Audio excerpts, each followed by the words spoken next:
Queda aquí. De regreso a Super 7 en la mañana. Estamos aquí haciendo el contenido que le interesa a la gente. Ya es viernes, avanzamos, pero con un tema muy importante.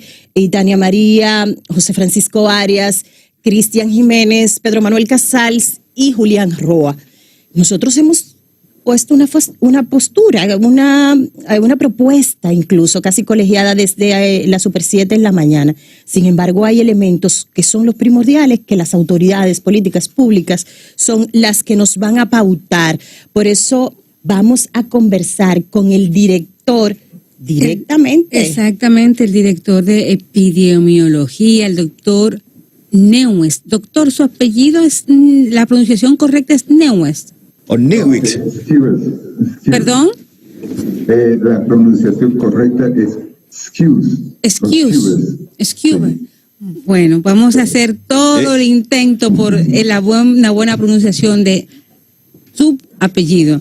Pero mientras tanto nos gustaría que nos comentara sobre las estadísticas al día de hoy y cómo se verifica. Tenemos entendido que hay un aumento de la positividad en un 17%.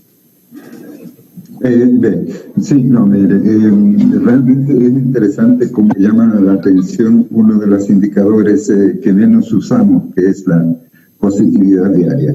Realmente la situación ahora, si me preguntan dónde estamos, cómo estamos, yo le digo, estamos en una situación estable para decir, la positividad de las últimas 4 semanas se ha mantenido. Tuvimos un periodo en que estuvo bajando constantemente, sostenidamente, pero ahora se ha estancado. Con respecto a la positividad, en el boletín nosotros tenemos 2 tipos de positividad. La diaria, que es la división que uno hace entre las muestras y los casos.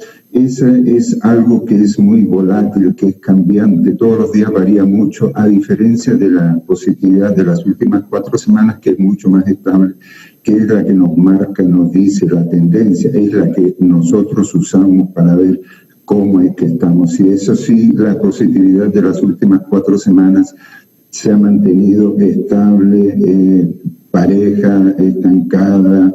Se podría decir que hemos llegado... con las medidas que se están aplicando hemos llegado a sacar el máximo provecho o hemos llegado a un tope y habría que pensar en qué hacer. La otra opción es que con esas medidas que se están tomando podríamos llegar a una positividad más baja, una situación mejor, pero al parecer también hay un comportamiento de la población que no se está apegando a las medidas que recomienda el Ministerio. Con respecto a las cifras del día de hoy día se van a reportar 7.435 muestras, lo que es muy positivo el hecho de que estamos por encima de las 7.000 muestras. Y se reportan 601 casos y la positividad diaria de hoy es de 11.69% y la positividad de las últimas 4 semanas es de un 10.66%. No quiero seguir con un monólogo, tal vez podamos interactuar mejor. Sí, doctor.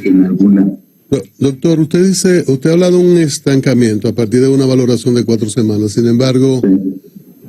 Bueno, esto en positividad, que está sobre 10, hay una serie de recomendaciones, que eso varía de OMS, de apertura cuando está en 5 o 6%, pero ayer en el reporte, los medios verificaban, por el reporte que ustedes daban, de un aumento en la ocupación de UCI, de camas en sentido general, y de unidad de cuidados intensivos, y también de los respiradores artificiales, y fue un dato que llamó mucho la atención, y es el día en que el ministro, que estaba muy recio en el cierre, habla de flexibilización, y uno aquí ha estado comentando como que los periodos de flexibilización vienen después de periodos de control riguroso para evitar que esto se desmadre, ¿no?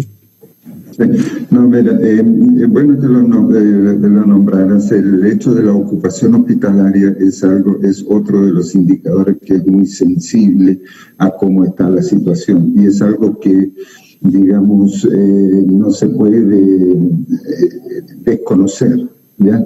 Y efectivamente sí hemos tenido un repunte, sobre todo un aumento de la ocupación de camas de UCI. Eso sí, no es, acuérdense que cuando uno presenta los valores aquí son valores promedio de todo el país. Hay que decir que hay zonas donde la ocupación es muy baja, pero hay otras partes donde la ocupación es alta y preocupante.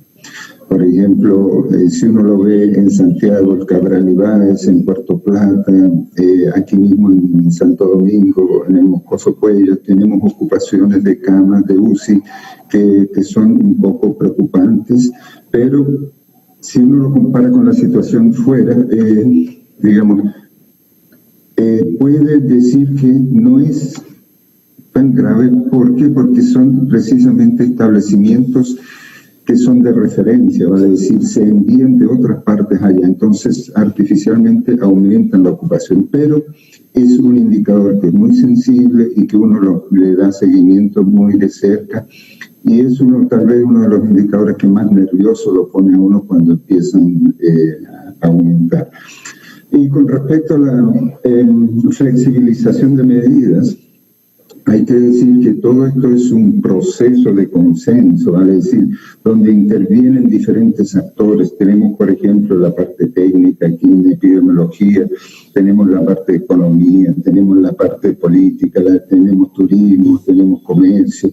Hay muchas otras personas que intervienen y que quieren hacer valer sus intereses. Entonces, en ese proceso después se llega a un acuerdo y se dice se flexibiliza o no se flexibiliza, pero por parte nuestra la recomendación es que mantengamos las medidas que tenemos en este momento. Incluyendo el toque de queda, doctor, hasta las 9 de la noche, días de semana, y hasta las 7 días fines de semana.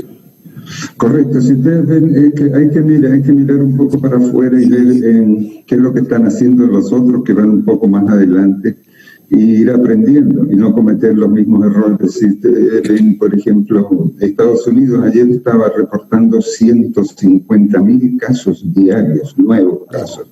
Los europeos han recurrido, como decían en latín antiguamente, de última ratio, al toque de queda. Han ido cerrando para poder controlar un poco los casos.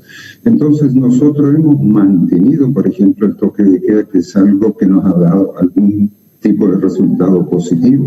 No hemos tenido esos rebrotes que han tenido en Europa o que tienen en Estados Unidos. Por eso es la recomendación. Si lo que estamos haciendo está dando resultados, sí, mantengámoslos, porque así estamos protegiendo vidas, estamos protegiendo los servicios de que colapsen, a aquellos pacientes que van a acudir, que acuden o son atendidos en las unidades de cuidados intensivos, se les puede dar mejor atención, mayor atención, no teniendo tantos pacientes por médico.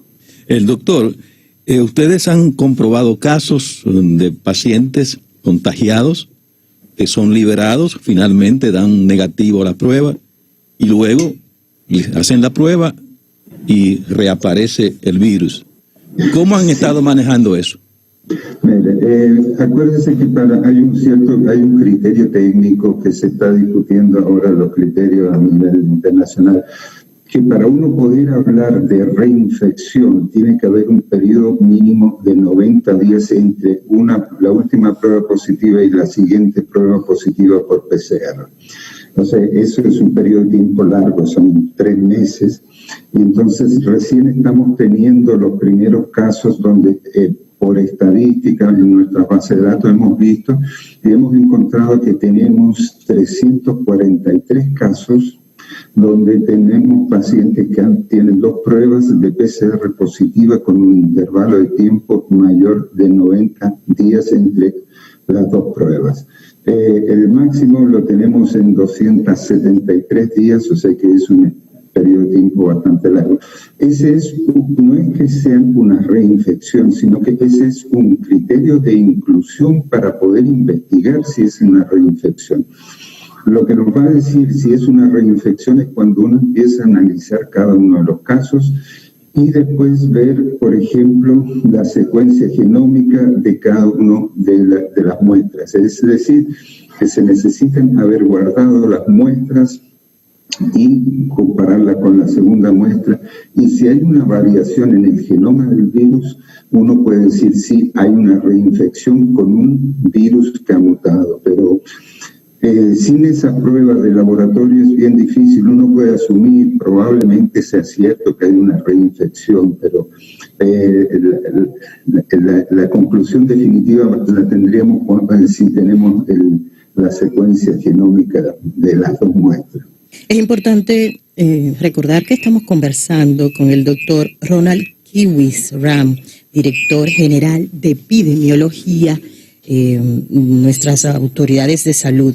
Doctor, dos cosas. Primero, para no irnos de lo anterior,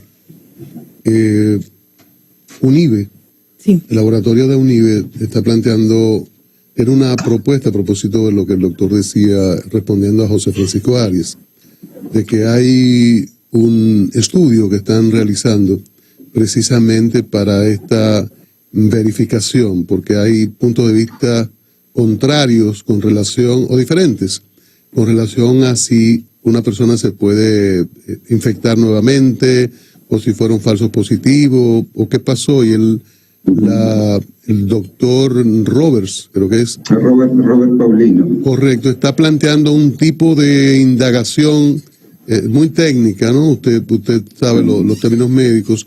A ver si tienen alguna relación, alguna información, conexión para esta investigación.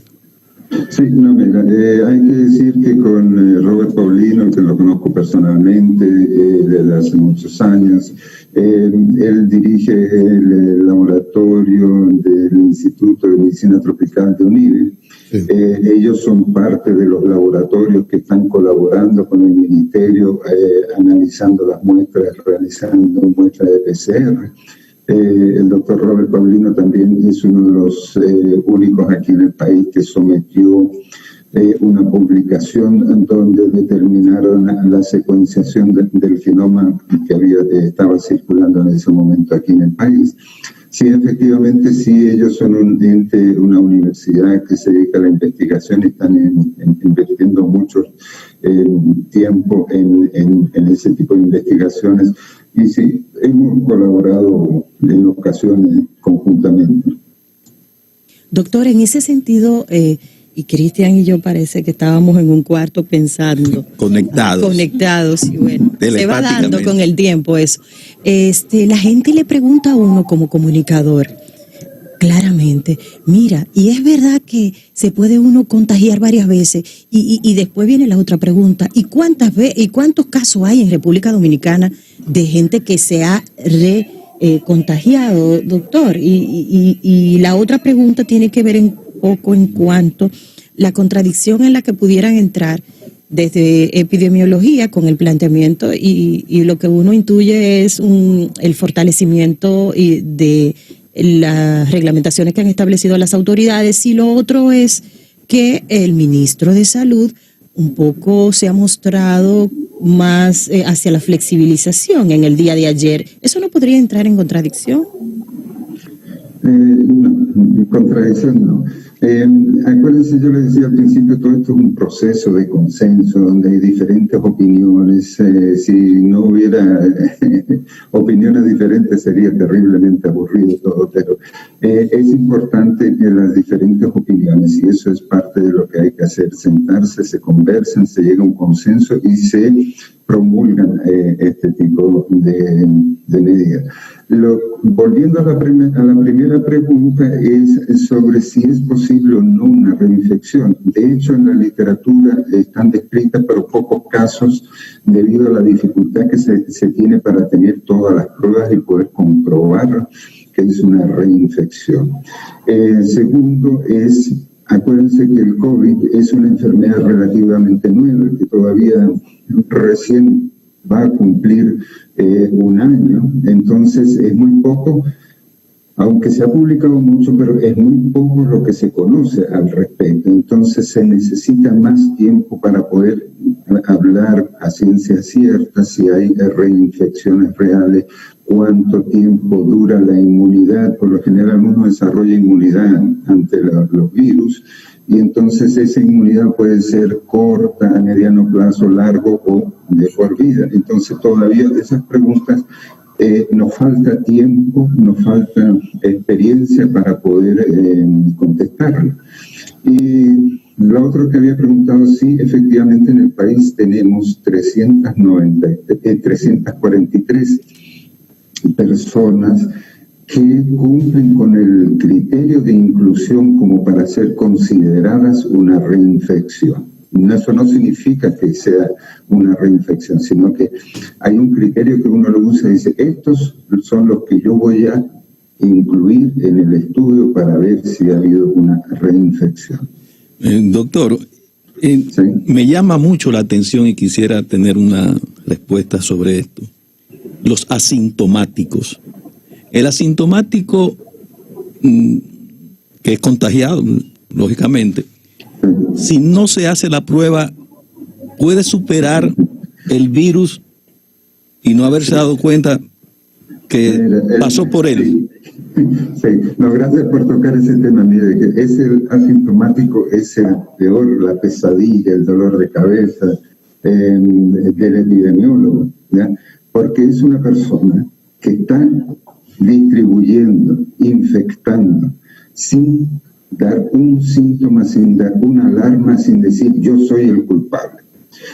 A veces nos pasa terrible porque uno siempre anda buscando, para poder encontrar un paciente tiene que manifestarse de alguna forma, tiene que mostrar síntomas, ya sea fiebre, dolor de cabeza, lo que sea, cualquier síntoma yo lo puedo identificar.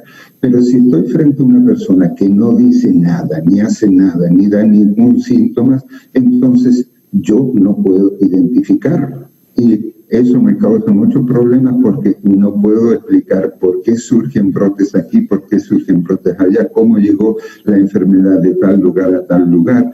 Y eso es sencillamente la única forma de poder captarlo, es cuando uno hace todos esos operativos de toma de muestra y por casualidad le tomó muestra a un asintomático y sale positivo. Entonces, claro, ahí uno lo tiene que aislar rápidamente para que no siga. Pero yo quiero que el doctor, por favor, yo quiero que él me diga si realmente un asintomático que no se haga la prueba puede superar el virus. Claro. Sí, claro, sí. ¿No? Y por lo general los asintomáticos, ellos pasan, infectan y después desaparece, pero sí causan un problema grave el hecho de dispersar el virus. Mi sobrina en Nueva York estaba embarazada. Sí. Y cuando iba a dar a luz le hicieron la prueba por el embarazo. Y el médico le dijo, no, pero a ti, a tu esposo ya le dio, ya a ustedes se le quitó. Sí. Y ella nunca lo supo, ni él tampoco. Correcto. Oh. Hay muchas personas que le pasa eso, que son los asintomáticos, y uno cuando hace la prueba serológica se da cuenta de que la persona sí tuvo el evento, tuvo el virus, pero sencillamente fue asintomático. Hay que felicitarlos que pasaron bien la prueba sin ningún error. El bebé nació sin ningún problema. Correcto, sin nada que tener que ver con eso. Felicidades, y hay que felicitarlo que rebasó todo bien, y la criatura también. Así es. Doctor. ¿Y abuelo por primera vez o no? No, es mi sobrina. Yo soy abuelo 3 veces ya. Doctor, me gustaría conocer su opinión respecto de lo siguiente. En nuestro país es común ver personas aglomeradas sin respetar la distancia social establecida, muchas veces sin mascarillas. Los vemos en diferentes lugares, desde colmados hasta grandes espacios comerciales. ¿Cómo se explica que con tanta exposición no haya más infectados? Se habla de por ejemplo, hipótesis, bueno, es que somos una isla, el sol mata el virus, nosotros absorbemos mejor la vitamina D, en Haití tampoco hay tantos casos, en África tampoco hay tantos casos, sino que el virus se ha fortalecido en países de Europa y ahora un pico, un rebrote en invierno. ¿Hay alguna explicación lógica de esta hipótesis? No, mira, son, como bien tú dices, son hipótesis y sí hay cosas, hay una relación a veces, no causal, sino que temporal, ¿ya? Pero, por ejemplo, ahora en Europa, con la llegada del invierno, empieza el invierno, aumentan todas las infecciones respiratorias y por eso la gente es más susceptible.